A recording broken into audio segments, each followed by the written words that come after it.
Citizens, Justiguy has returned, and we're going to play or read some Higurashi.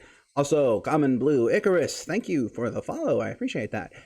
And yeah, today has been quite a night.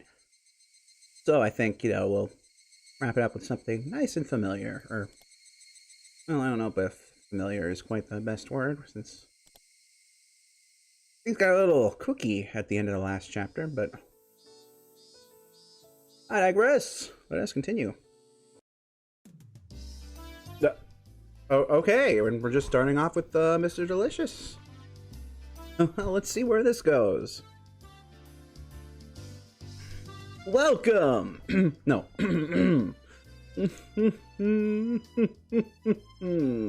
Welcome. Would you like a hot dog?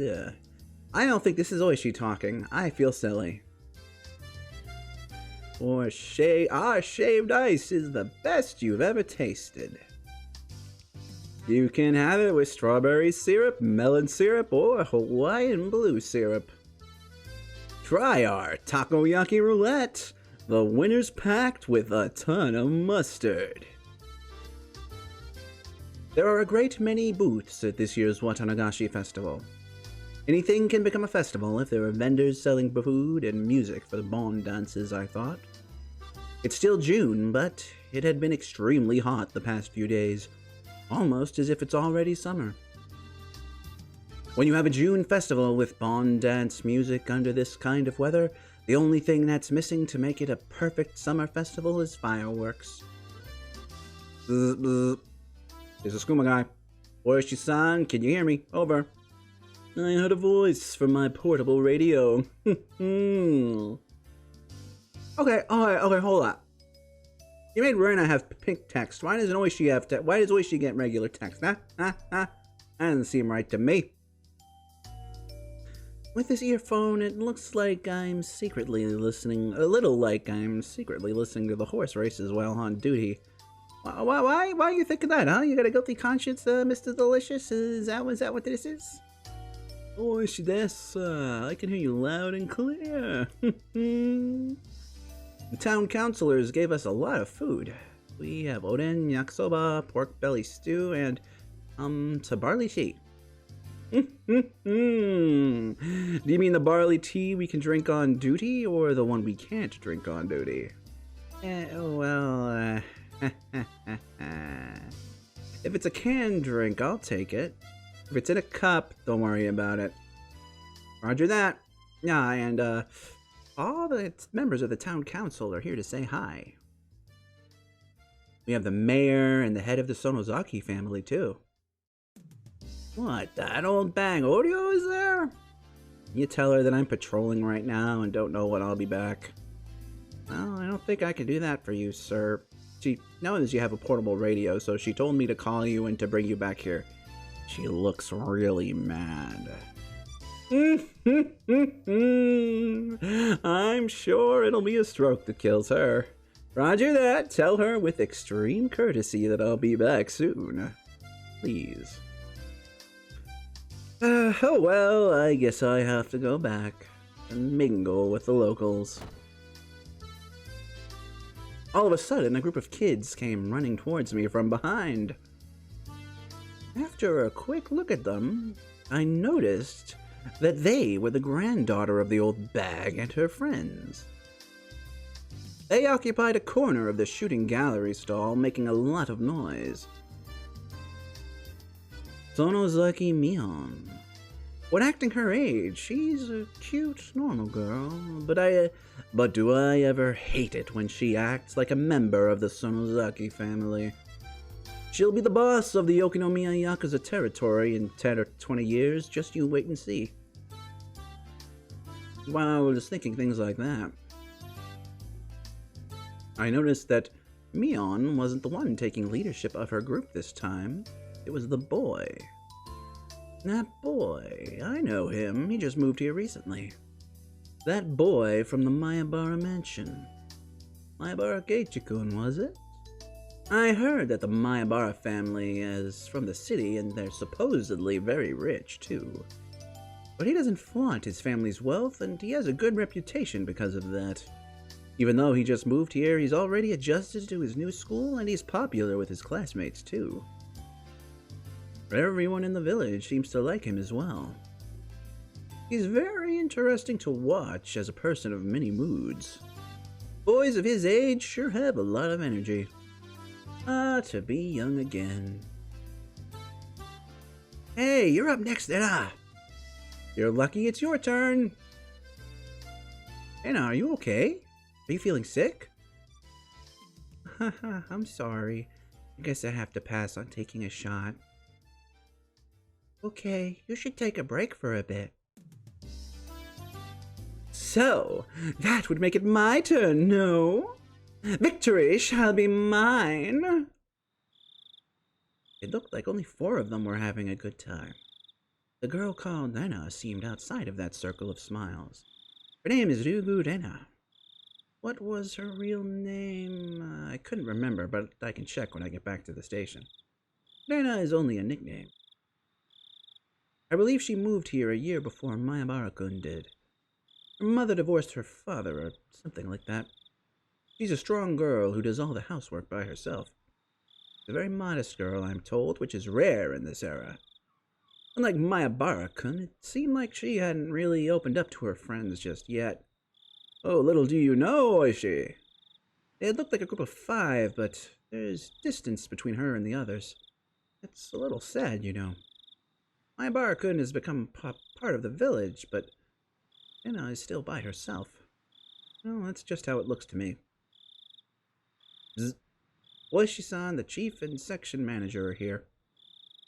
Please come back as soon as possible. Roger that. Can't believe the chief came all the way here just to say hi to the locals. I guess he's very dedicated to community service, eh? Ah, this is Takasugi. Oishi-san, can you hear me? You copy. Over. Yes, I hear you. I'm on my way back right now. I'll be there in a minute. If I don't hurry up, even the chief might end up calling me. I ran back to the headquarters tent.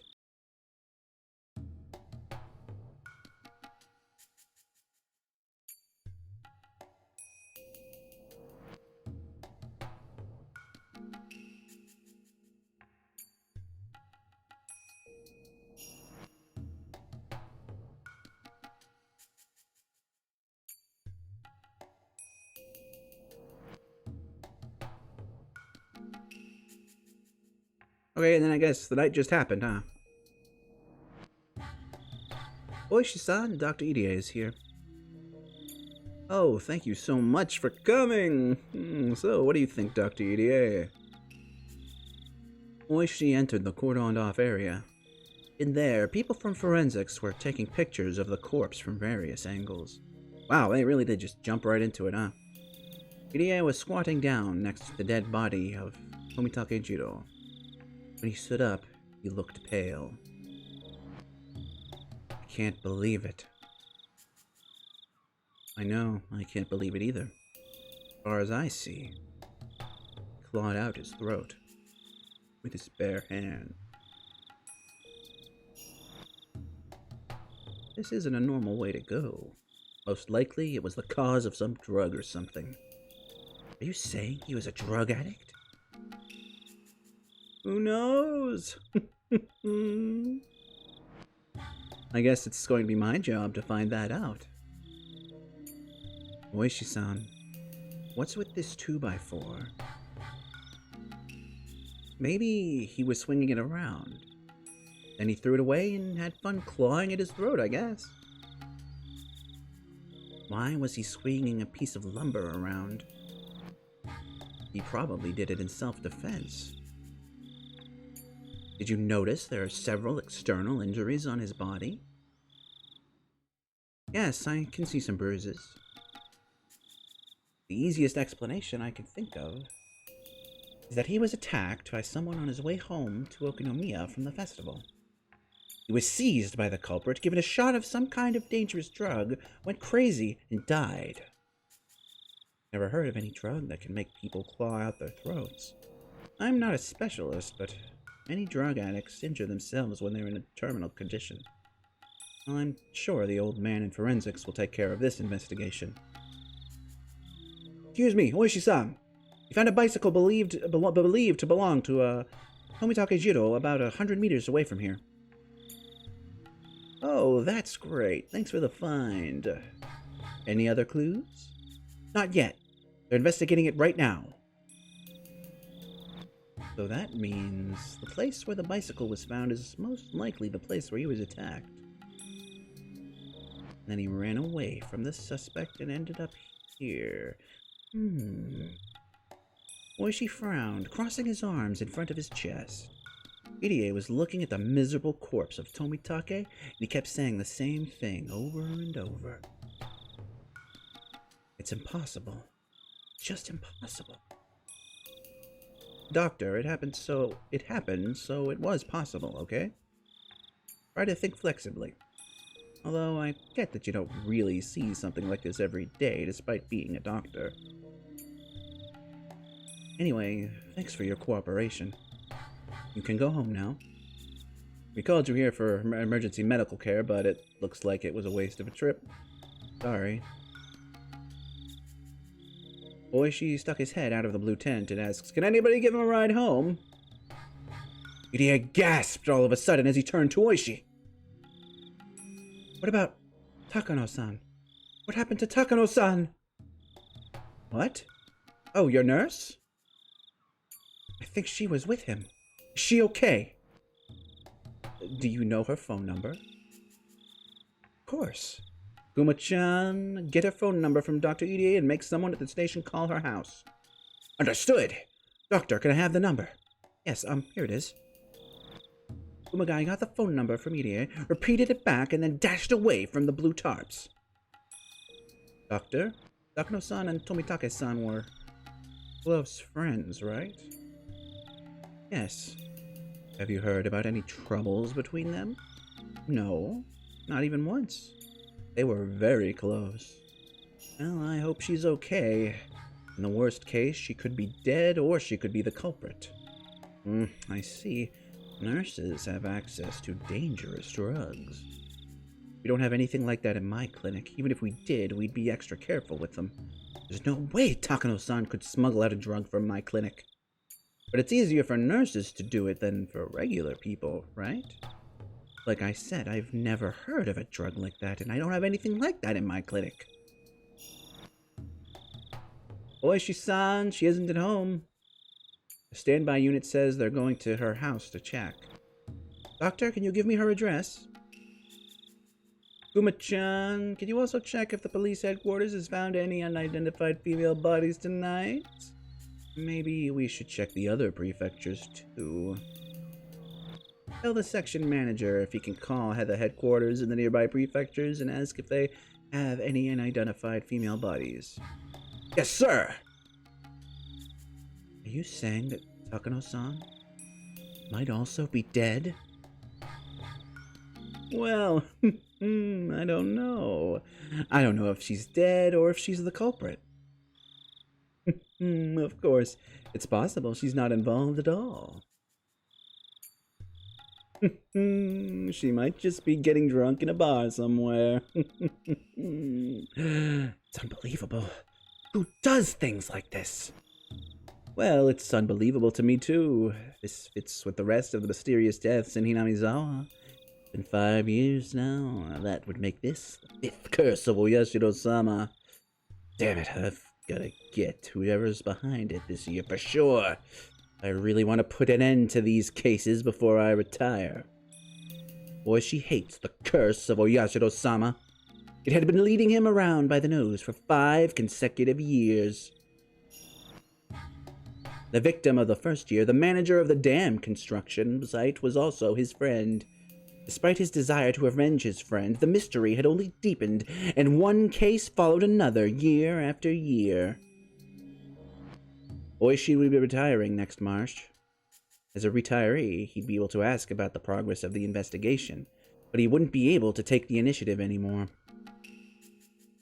In other words, this year was his last chance for revenge. Would he have to put his head in the lion's mouth to capture the culprit? Oishi quietly clenched his fist. I believe that this maze has an exit. Maze is a very convenient word. A maze always has an exit. You don't call it a maze if it doesn't have one. I know I'm on the right path towards the exit of this maze. I used to miss these minor divergences, but now I don't miss anything. I don't make any mistakes. This time I could feel a response that was different than all the other times. Sure, I can finally get to the exit of this maze. But no matter which path I choose to come to this point, Omitake Jiro always died.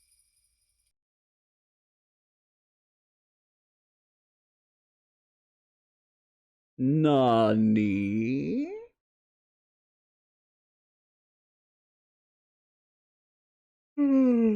Excuse me.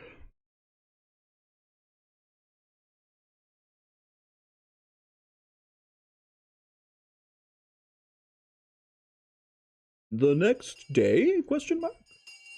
Rena had been sick ever since that day, and she hadn't been able to join in on club activities as often since. Yeah, I still feel feverish. You do, huh? That's a pity. Hey, Rena! Why don't you just try and play with us today? I think you'll feel a lot better if you blow off some steam with us. You got this, old man's agreement.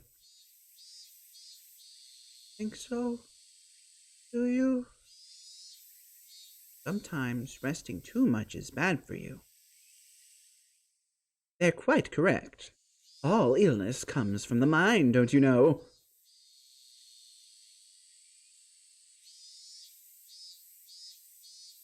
Everybody has suspected for a while that Rena isn't really sick, at least physically.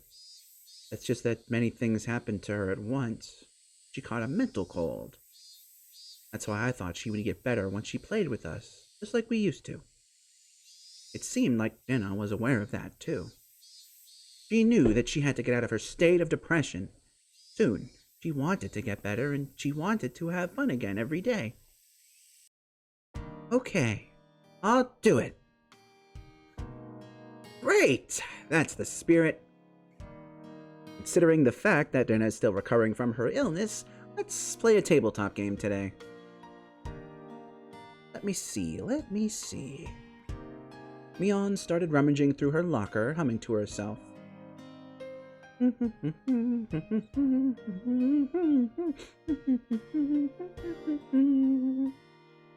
She took one game from after another from the locker and put them aside. That locker definitely didn't obey the laws of physics. The amount of games she took out from the locker was more than what it could physically hold. Oh, I forgot about this one. Let's try this. Today we'll be playing the detective game. This detective game.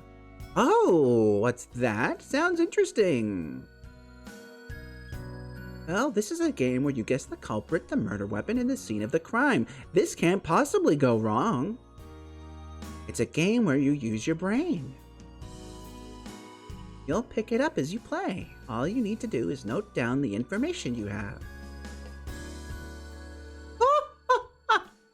In other words, you need to learn the trick of note-taking. This is a game for intelligent people like myself. You really wanna go there, Stantoko? You sure? Sure? Is that your final answer? The rules don't seem that difficult. In short, it's a game where you sound out the cards each player holds in order to try and reason out the identity of the cards first drawn out of the deck. There are plenty of games in different formats where you try to identify something hidden in the least number of steps. This one just happens to be a competitive one of those. The key to winning this game would be how well you can organize your information. We usually like to play athletic games so that we can run around a lot, but in our club you have to excel both academically and athletically. Alright. This is gonna be great. Let's play. Now, do you remember how we still haven't decided the winner of the water gun battle?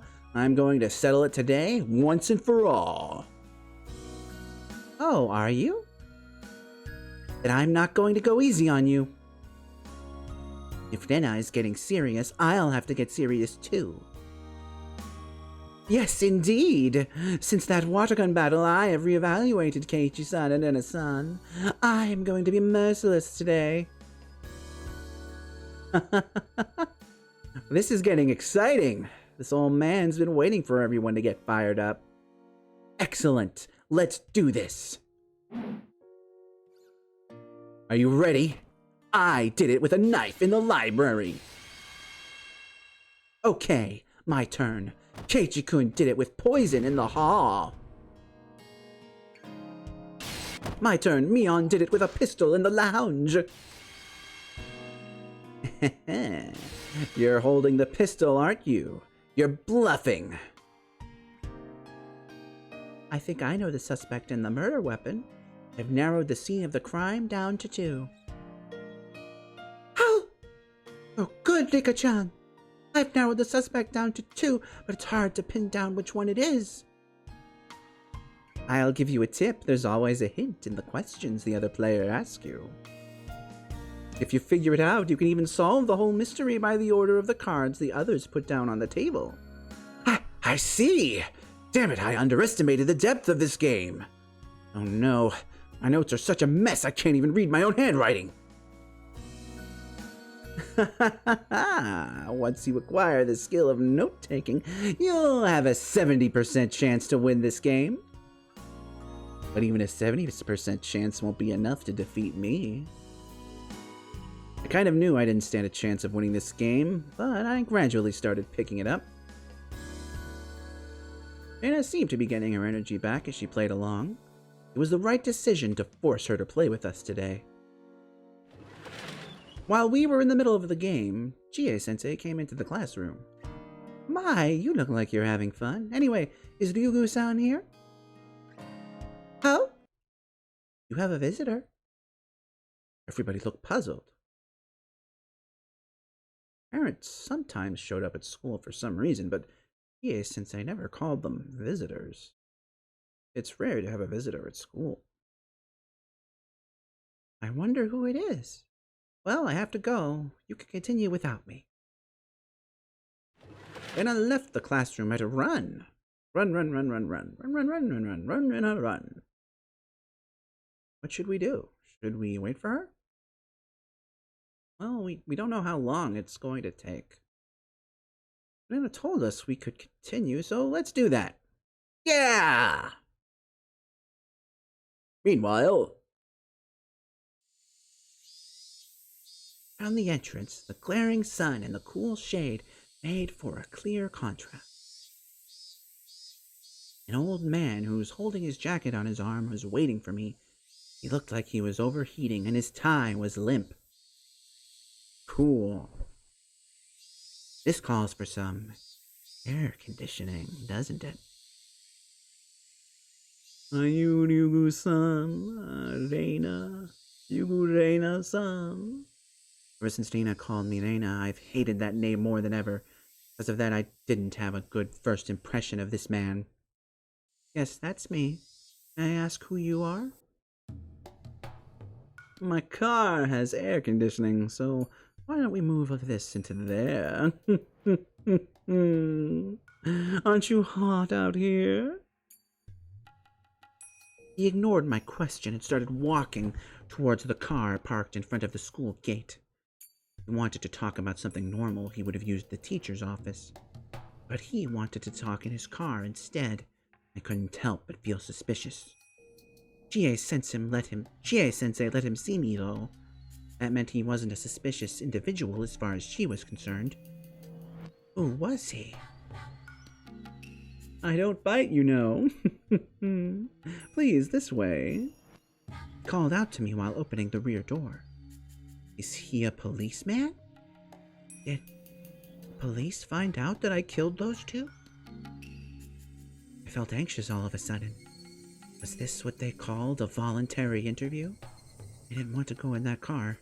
If I rejected his offer, it'd only make me look suspicious. I prepared myself and got in.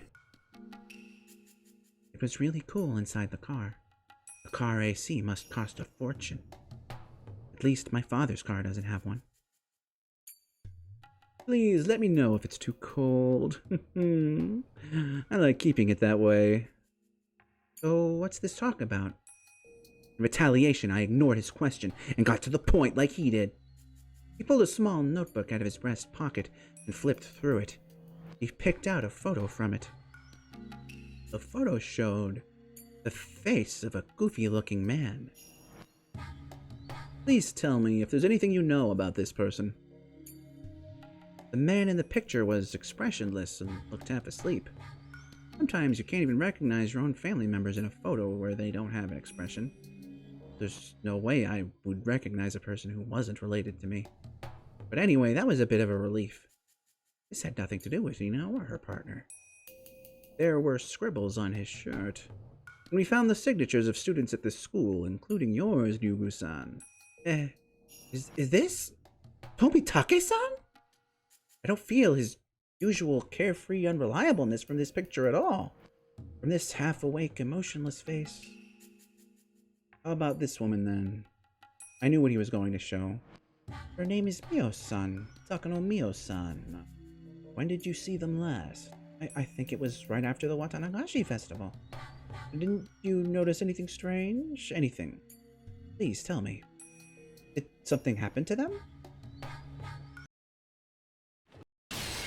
Yeah! I got it! To tell you the truth, I wasn't sure if it was Rena or Mion. So you gambled? How risky. It doesn't matter how he won. What matters is that he won. Oh, Rena, welcome back. What took you so long? Mion noticed that Rena had returned. She looked exhausted. I have no idea what she talked about with a visitor, but it was obvious it wasn't something fun. Rena, are you okay? What? What's okay? What? I'm talking about you. You look pale. You sure you're all right?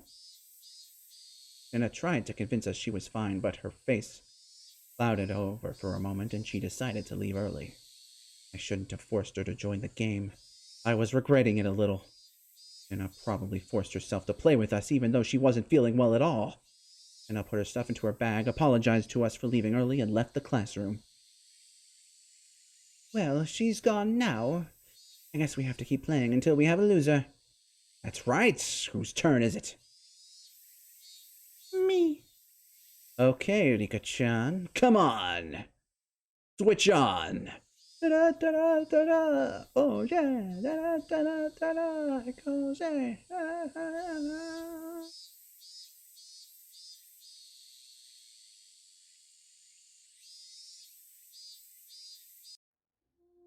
First of all, I wasn't very close to Mio-san. I knew who she was, so I greeted her whenever we happened to pass by. But that was about it. I never really talked to her except for the one time. And that time was only recently. It was between the day of the Watanagashi festival and the day I was caught in the act of burying the two corpses by Keiichi-kun and my other friends. I had a phone call from the library that evening, but I was told that my father needed to return the book he borrowed. Now doesn't that sound familiar? He was shopping at the home improvement store at the time, so I went to the library to return the book for him. While I was there, I thought about borrowing some books for myself, but I started walking around the library. I saw her there. Oh, Rena-chan, hello. Mio-san, hello to you too. I didn't expect to see you here. Really? I was going to say the same thing. I always spend time here, and I've never seen you. He smiled in the very attractive, charming way that only mature women can do. The smile gave no indication. She knew her death was only just a few days away. She said that she often met with Tomitake-san at the library. It seemed like she had some time to kill, so she told me she wanted to buy me a drink. I had nothing to do after that. I let her buy me a canned iced milk tea from the vending machine in the library, and we talked for a while. Once I came to think about it, it was a little ironic. She mostly talked about the series of mysterious deaths in Hinamizawa. They were certainly murderous, but it was more about their mysteriousness. She had no idea that she was going to be the victim of its 5th year. A series of mysterious deaths? You've heard about it at least once, haven't you? 4 years ago, the manager of the dam construction site was murdered. 3 years ago, the Hojo couple died. 2 years ago, the Furude couple died. And last year, it was Satoko-chan's aunt. The series of mysterious deaths has been going on for 4 years now. And in a few days, it'll be the 5th. I've heard about it, but I don't know for sure that somebody will die this year. I do. Someone will die in a few days for sure. There's that old saying, everything that happens twice will happen a 3rd time. So isn't it also true that what happens 4 times will also happen a 5th? Mio-san was convinced that the 5th mysterious death was going to happen, but she didn't know she was going to be the 5th victim. That's ironic, and also really creepy. But there was always something creepy about her. So maybe she knew that she was going to be killed in a few days, but still managed to make that mysterious smile. A series of mysterious deaths in Hinamizawa. Of course I know about it. I've lived here for more than a year. Every year, on the day of the Watanagashi festival, one traitor to the village dies mysteriously. It's been that way since the dam conflict. Excuse me. Each case was solved individually, but mysterious incidents still happen every year. It makes me wonder if there's some kind of will to all this. The creepiness and incomprehensibility of it all gave rise to the name, the Curse of Oyashiro-sama, which fit perfectly. Despite this, I always thought the Curse of Oyashiro-sama was just a series of coincidences. My reason for that is because I strongly believe that Satoshi-kun was the one who murdered his aunt on the 4th year. I don't have any evidence, but I just know it. I know that Satoshi-kun was in a serious predicament last year, and that he had nowhere to turn. He had no one to help him, but he had to save Satoko-chan as soon as he could. Satoshi-kun thought it through, and made the best choice he could handle the situation. He could to handle the situation, just like I did when I had my problem with Nina. I hesitated to inform Mio-san that Satoshi-kun was the murderer on the 4th year, so I just listened to her for a while. According to her theory, the series of mysterious deaths isn't just a set of coincidences, but is instead a series of interrelated murder cases. At that point, my theory was completely on the opposite of hers, but I decided not to cut in. You know about the cult of Oyashiro-sama here in Hinamizawa, don't you? Takano-san started telling me that Hinamizawa was once called Onigafuchi. She also explained the story of how the villagers were, in the old days, showing me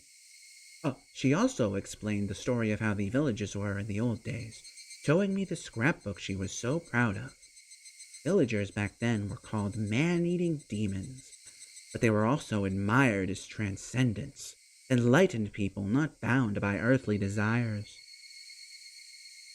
So according to your theory, a group of cultists who worship Oyashiro-sama are living in Hinamizawa, and they're trying to show the power of their god by enacting a series of mysterious deaths, right? I'm not sure if we should call them cultists or fundamentalists. The line between them is very vague. In the Meiji era, when the name of the village was changed to Hinamizawa, the customs and traditions of Onigafuchi were brought to an end. I think there are some people who want to revive those traditions and regain the name and awe of Onigafuchi. Mio-san's theory was more than a little crazy, but it was also fascinating. At first, her theory had sounded like she was just jumping to conclusions, but after she eagerly showed me the documents she'd been studying, I started to think that it wasn't actually too far from the truth. If her theory was true, It would mean that the accidental deaths of the Hojo couple in the second year, the suicide and the death by disease of the Furude couple in the third year, and the drug addict murderer in the fourth year were all cooked up. It means someone who had a lot of power and influence over the police was involved.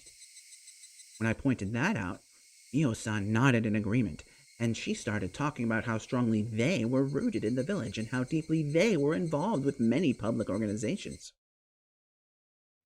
After she finished explaining all that, I finally noticed that Mio-san was suggesting that the three families, including the Sonozaki family, were the masterminds behind the murder incidents. In fact, the Sonozaki family really is very powerful. They hold influence not only over Hinamizawa and Okinomiya, but also the entire Shishibone area. It might not be wrong to say that they even hold influence over the entire prefecture. The Sonozaki family is behind all of this. Theory would be more realistic. But that means I should be suspicious of Michan. No, I shouldn't. But in fact, Michan was very cold and unkind to Satoshi-kun when he was going through a tough time. I know there was a conflict between the Sonozaki family and the Hojo family during the Dam Wars, but still, she was very cold to Satoshi-kun. No, she wasn't. But Michan admitted that what she did was wrong, and I forgave her too. I didn't want to think about that again. I decided to change the subject because I knew it'd make me feel uncomfortable if we kept talking about the Sonozaki family.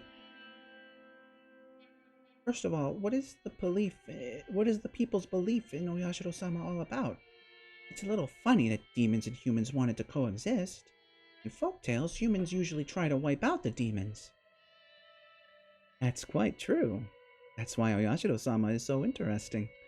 However, there are actually many stories that say people in old days worshipped a god that had drifted to our world from the land of gods.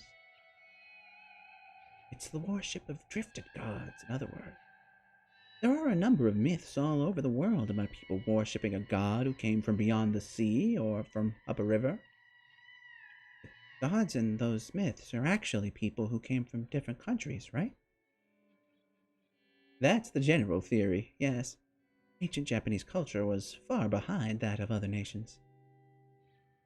When Japanese people in those days saw a foreigner from a developed country, they were so impressed by the knowledge that person had that they started worshipping them as a god. That's one theory. I've heard that Red Oni and Blue Oni were actually foreigners who drifted ashore in Japan because their boats got shipwrecked. The Japanese may have created Tengu out of foreigners too. They probably saw a foreigner who had a reddish skin with a very long nose. Wow, you're pretty sharp, Nana-chan. I agree with you. I think most drifted god worship are based on encounters with foreigners. But if that's so, Onigafuchi's drifted god worship would have a contradiction. Do you know what it is? No, I don't. It's easy. Onigafuchi isn't adjacent to the sea. Oh, of course. In order to have any connection to foreigners, the place in question must also have a connection to the outside world. In Western countries, that connection would be rivers running between adjacent countries. Excuse me. In Japan, that connection would be the ocean. So, most of the drifted god stories in Japan originated near the shores. Isn't there a possibility that the foreigner washed ashore somewhere else first and then traveled to Onigafuchi? Well, the thing about the worship of Oyashiro-sama is it specifically points Onigafuchi Swamp as the place where demons first appeared. Swamp isn't connected to any rivers, so how could a foreigner wash up there? That's why the mystery of Oyashiro-sama is so interesting. How much do you know about the legend of Oyashiro-sama? I just read a picture book about it in school. I feel like I know a lot about it, but I actually don't. I just have an extreme fear of the rule not to leave Hinamizawa. After all, my life went wrong after I left. I felt dizzy when I tried to think about it further, so I stopped.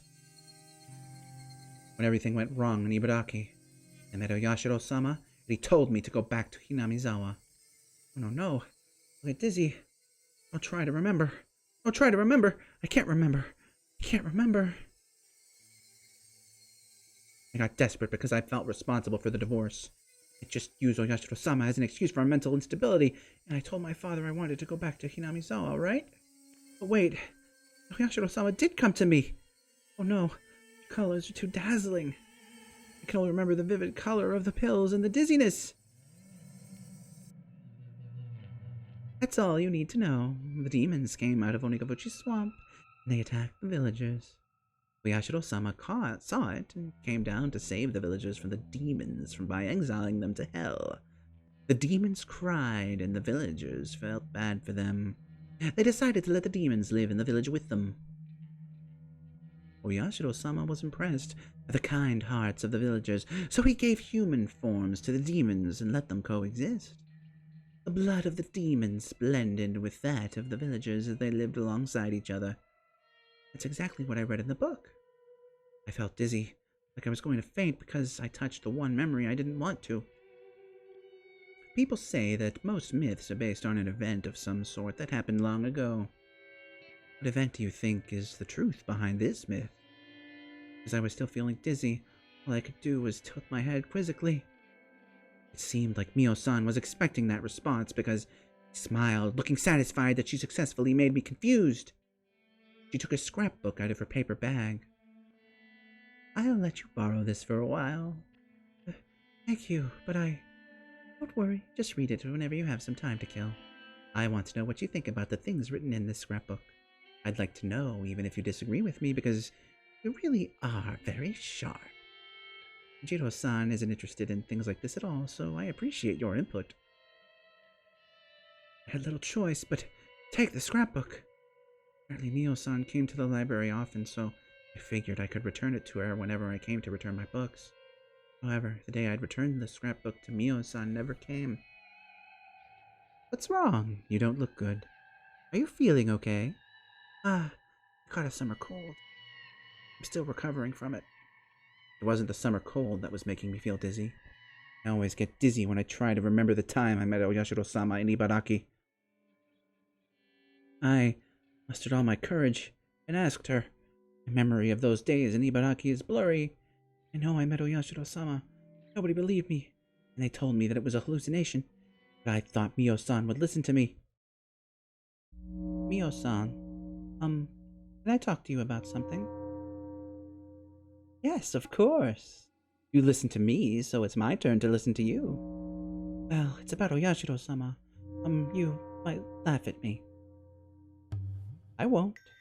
You didn't laugh at me, either. Mio-san said it in a very gentle and mature way, and that encouraged me. Even so, I still hesitated to talk. But there was probably nobody but Mio-san with whom I could talk about something like this. I gathered my courage again and spoke. I met Oyashiro-sama. You have? Yes. I used to live in Hinamizawa until right before I went to elementary school. But my mother got a job in Ibaraki, so we moved. Well, you know what that means, right? Yes, I do. You broke the rule of Oyashiro-sama, which is to never leave Hinamizawa. That's right. And then, many things happened. When my mother divorced my father, my family was broken. Got desperate and did some bad things. Must have been terrible. Then what happened? I started hating everything in this world, and I started to feel like everybody who was happy was looking down on me.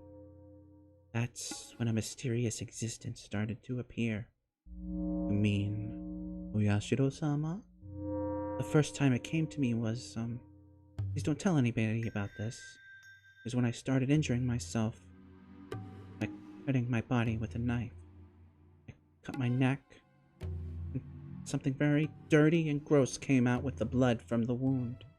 It was, I'm not going to laugh. Go on. The chill I felt at that time came back to me. I sealed that memory away so that I wouldn't have to remember ever again. But once I unsealed it, I started remembering things one after another. Yes, Back then there was something in the blood, something crawling. These countless dark red maggots. They squirmed up and out from my neck with each drop of blood. But they wanted to stay in my body, so they crawled back in through the cut. I didn't want those creepy things to get back in my body, so I clawed at the cut on my neck to get them out. But it hurt so much, and it only made my hands and neck bloody. I got scared all of a sudden. I was scared because I thought that there were that many maggots in my blood vessels. So I cut a blood vessel on my thigh just to see how it looked. I thought I could see it better if it was my thigh. Then they oozed out from there too, so many of them. So many. I understand, Yugu-san, so please calm down. Oh, you don't understand. The maggots come out with my blood, but then they try to get back inside my veins. It really, really itches. Please bring a doctor. No, don't claw at it like that. Bring me a sedative. Hurry. Hold her down.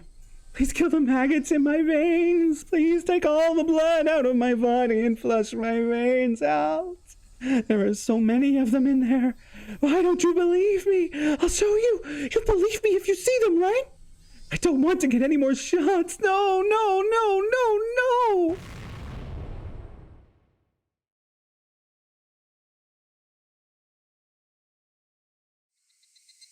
Calm down, okay? Mio-san sat right next to me and held my hands tightly.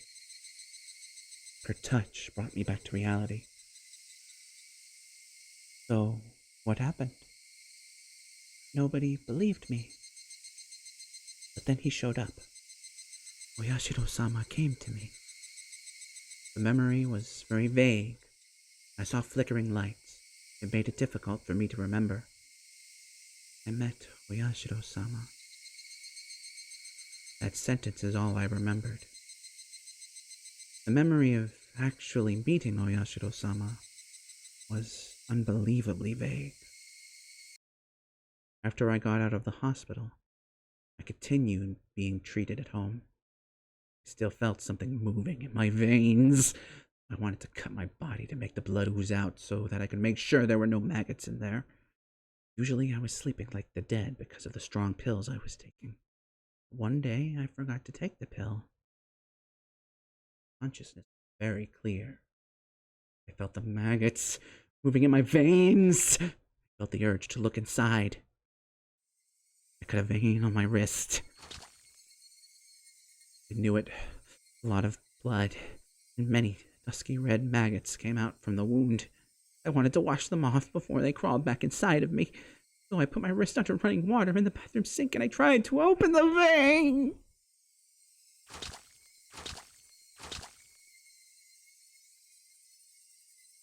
Water, blood, and maggots ran down into the drain, like squeezing out the pus from a pimple. Oh, God! Oh! I squeezed the vein to get rid of the dirty blood and the maggots. Kept doing it. My arms started to feel numb and I felt cold, but I kept doing it. I thought I might die from losing too much blood, but I kept doing it.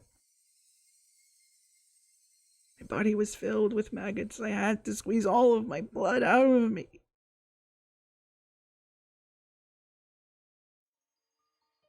Then, a very bright light shone upon me. It was a very bizarre sensation. I have never experienced anything like it in my life. All of a sudden, the dark bathroom was filled with a bright light.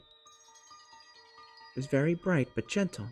It wasn't like the light from the merciless fluorescent bulb. It was very warm and gentle. That was Oyashiro-sama.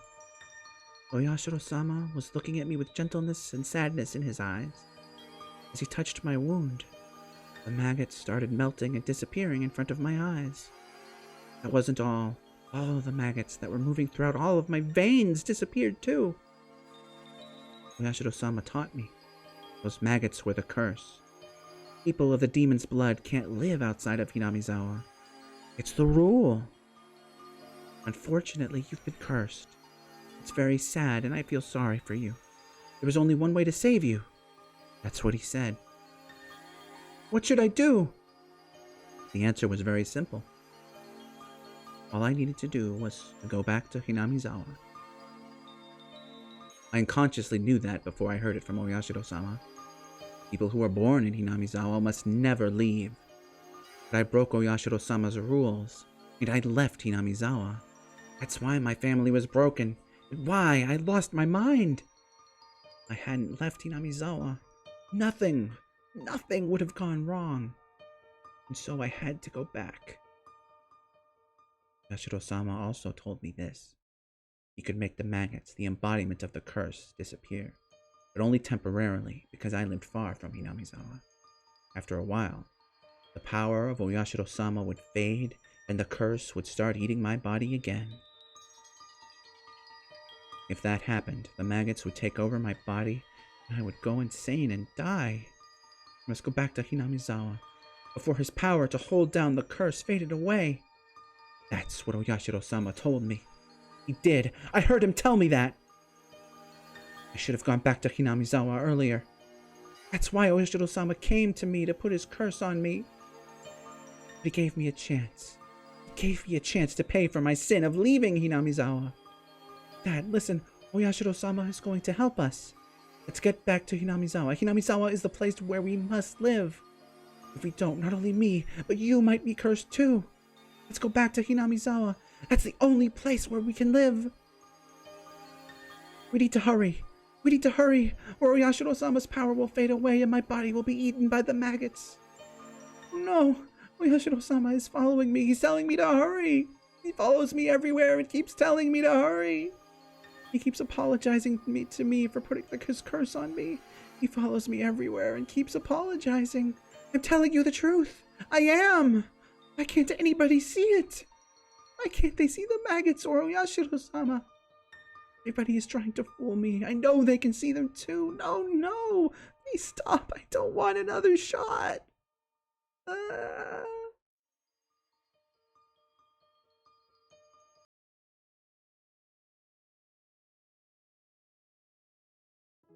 Are you okay? I was breathing hard, and Mio-san was holding my shoulders. I could feel that the terrible memory I'd been trying to forget was awakening. The doctors told me that the memory was just my delusion. They told me that since I blamed myself for the divorce, I unconsciously had a desire to blame someone else for it. I unconsciously connected that desire to the folktale of Oyashiro-sama that I read when I was little. I got drug treatment, received counseling, and waited. I gradually got better, and that proved the things I saw were just a hallucination.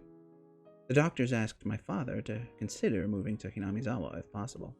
Fortunately, he wanted to change his living environment to heal his pain from the divorce as well. So we came back to Hinamizawa. After we came back to Hinamizawa, I felt it. I felt it in my bones that this was the place we should live. And I also felt Oyashiro-sama's blessing. I definitely felt it.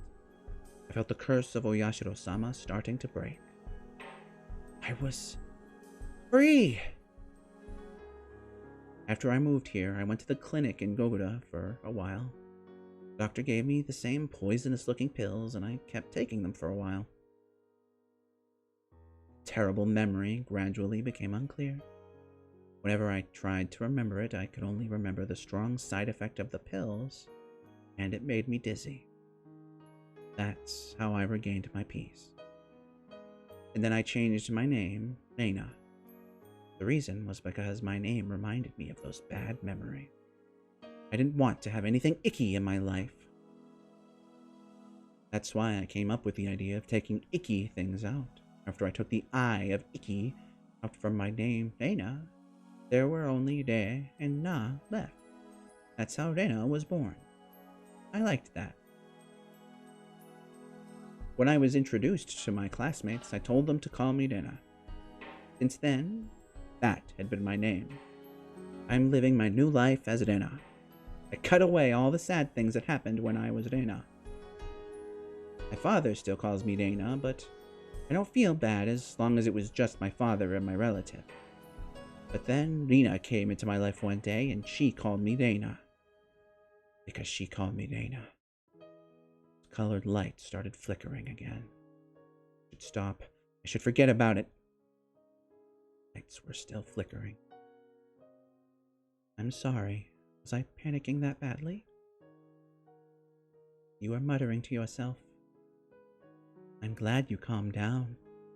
Judging by Mio-san's reaction, I wasn't panicking as badly as I thought I was. I've probably had those panicked hallucinations several times. If I started screaming and yelling like I once did, they'd take me away to a hospital again for sure. I'm certain I met Oyashiro-sama. Saw the maggots. Hard to believe, right? Mio-san smiled, looking a little confused. I couldn't blame her. I didn't expect her to believe it. I'm sure it was just a strange memory I created for myself in my hallucinations. I can't believe I can't trust myself. That's the worst feeling of all. Rena-chan, first of all, you don't have to worry about anything. Yes, I'm talking about the curse you're afraid of, and the maggots that you saw in your blood. According to what Oyashiro-sama said, you are free from them as long as you stay in Hinamizawa, right? Yes, that's what he said. Then you don't have to be scared. You don't have to worry about anything. You're in Hinamizawa right now. Well, this library is in Okinomiya, but it's very close to Hinamizawa. Sure, it's okay with Oyashiro-sama. You don't feel anything moving in your veins right now, do you? No, I don't. So, there's nothing to worry about. You're following Oyashiro-sama's rule. Nothing you should be scared of. Is there, right? No. No. I didn't know until then that she was such a warm-hearted person. I met many doctors and talked to them about this, but they always ignored me and didn't really listen. All they did was give me a shot of the drug I hated. On the other hand, Mio-san didn't deny my story or the existence of Oyashiro-sama.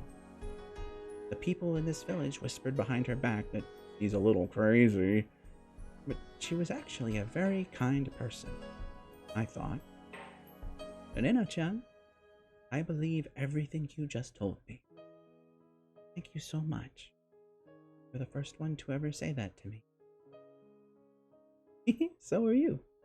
You're the first one who didn't laugh at me and listen to me so seriously. I think we can be good friends. Mio-san smiled, touching my head with hers. Well, I'll let you borrow my secret files and my scrapbooks. These are top secret. I didn't want to show these to anybody, but you're special. I think I can trust you. I know you'll take them seriously. She took a few scrapbooks out of her paper bag and handed them to me. Let me know what you think after you've read them. There might be something in them only you can understand. Mio-san was acting mysterious. She smiled mischievously and put her index finger on her lips as a sign to keep it a secret. Don't tell anybody about these scrapbooks or that I'm studying this, okay? We're keeping this a secret? Okay, I got it. If they find out that I've been studying this, they might get rid of me. He laughed after she said that. They might erase her. That's what she said, and she went missing. She left me her scrapbooks, but that's not all there is to it. It's the way Tomitake-san died. Oishi-san said he committed suicide because of a state of excitation caused by using some kind of drug, but I know what really happened. I didn't tell Oishi-san about it. I don't think he'd have believed me even if I told him. Without a doubt, Tomitake-san died trying to get rid of the maggots. It was nothing other than the curse of Oyashiro-sama. To never leave Hinamizawa isn't the only rule of Oyashiro-sama. There are more. You might have broken one of them without knowing it. Oishi-san told me. Tomitake-san was taking pictures with his camera flash on during the sacred ritual dance, and some people got mad at him for it. Did Oyashiro-sama put his curse on Tomitake because he violated the sacred ritual dance? It might be for another reason. Anyway, he died from the curse of Oyashiro-sama, without a doubt. That mean Yashiro-sama put his curse on Mio-san too?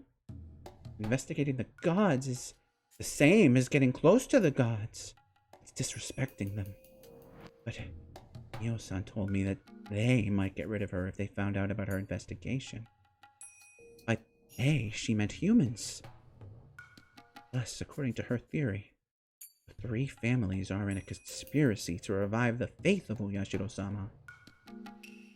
But I can tell by the way Tomitake-san died that it was the act of the curse. I'm certain about that because I experienced the curse myself. At first glance, that seemed incompatible with those conspiracy theories about human beings. I remember that Oishi-san told me something about some kind of drug that can make a person commit suicide.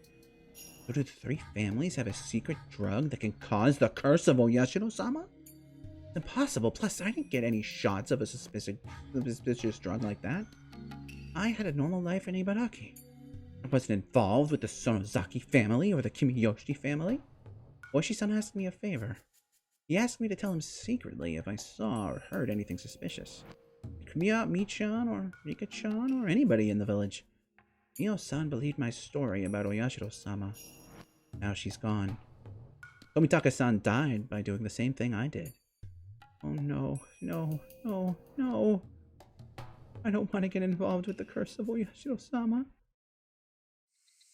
Is this a conspiracy of a group of fanatical cult members, or is it the curse of Oyashiro-sama? Is everything just a set of coincidences, or maybe it's a mixture of conspiracy and the curse? I don't know.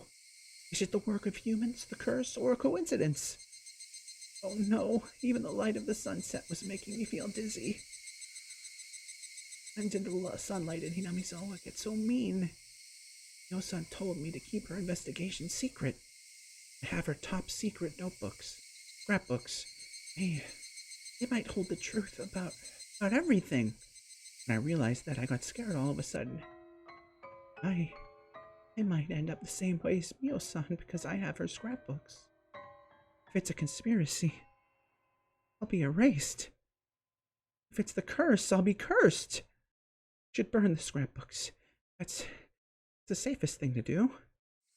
But Mio-san believed my story. Mio-san listened to me without laughing. I feel wrong to burn them without taking a look. If it's a conspiracy, I have to expose it. It's the curse, I have to break it. I shouldn't run away. I should fight. That's right, I decided to fight, to seize my happiness. I shouldn't give in to misfortune. I have to fight. I'm going to get rid of all of the things that are trying to ruin my peaceful life. I'm going to read her scrapbooks when I get home. I started walking faster.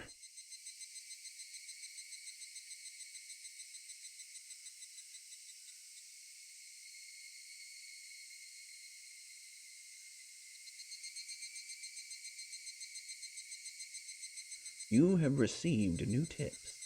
Lunch takeout list. Icky things. Very icky things indeed. Alright, let's read the new tips. Attention, Kurora Mental Clinic. Hello. To get straight to the point, we can assume that this is an acute case of post-traumatic stress disorder. The patient is subject to tremendous stress because of her parents' sudden divorce and being forced to choose with either her mother or her father.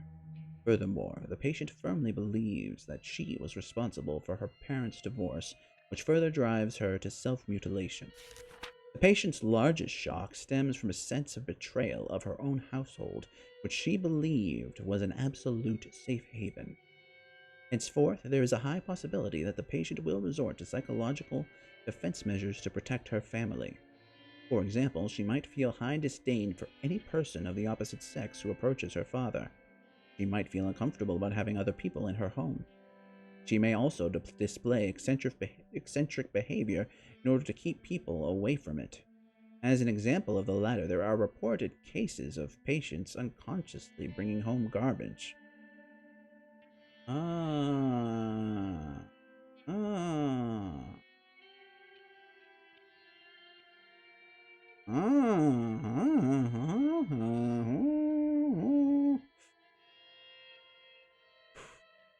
Oh boy. It's highly important that the patient remains in close communication with her father. By deepening the communication between the two of them, it'll strengthen their family bond and loosen up her anxiety. The patient only shows signs of an acute syndrome in this case. There's a very good chance that she'll recover within 3 months with her father's support and proper medication. However, it's common for a patient who seemed to have recovered to have a sudden reoccurrence, a flashback even after 10 years. Her father is still fairly young, and there's still a chance that he could remarry. However, seeing an unfamiliar member of the opposite sex through remarriage could trigger a flashback in the patient, which may lead to avoidance behavior or hyper-awareness. Please explain this part thoroughly to the father in order for him to understand the recovery process. Should the father decide to remarry, it's recommended that he should hold off in telling the patient until she reaches the age where she's capable of living independently. Well, look at how that went. Also, the cause of the patient's psychosomatic self-mutilating behavior, delusional parasitosis, seems to be its own culture-bound syndrome. The patient blindly believes that leaving her home village will cause a curse, and that this curse was the cause of her parents' divorce.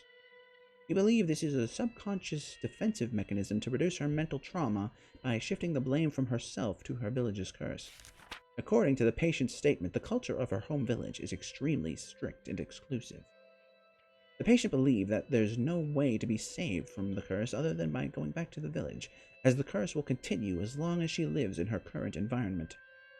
Through this, we see an inclination of schizophrenia and believe the chances are high that the patient will continue to alter their perceived reality.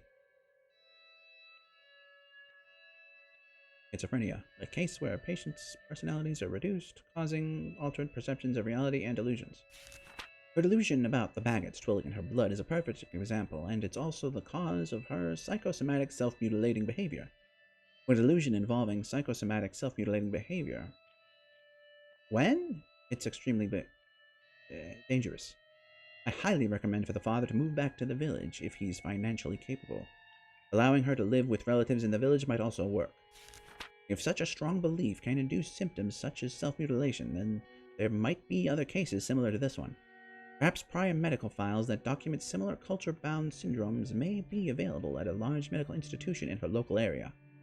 It will then be possible to provide better and more accurate mental care for the patient by obtaining these case files. This B5-sized letter was with a bunch of memos. The following was on the backside of the letter. 1 chukadon, 3 Shanghai-style gomoku yakisoba, 1 large fried rice. Well, that's not good. Seems like whoever needed that letter likely did not get that letter.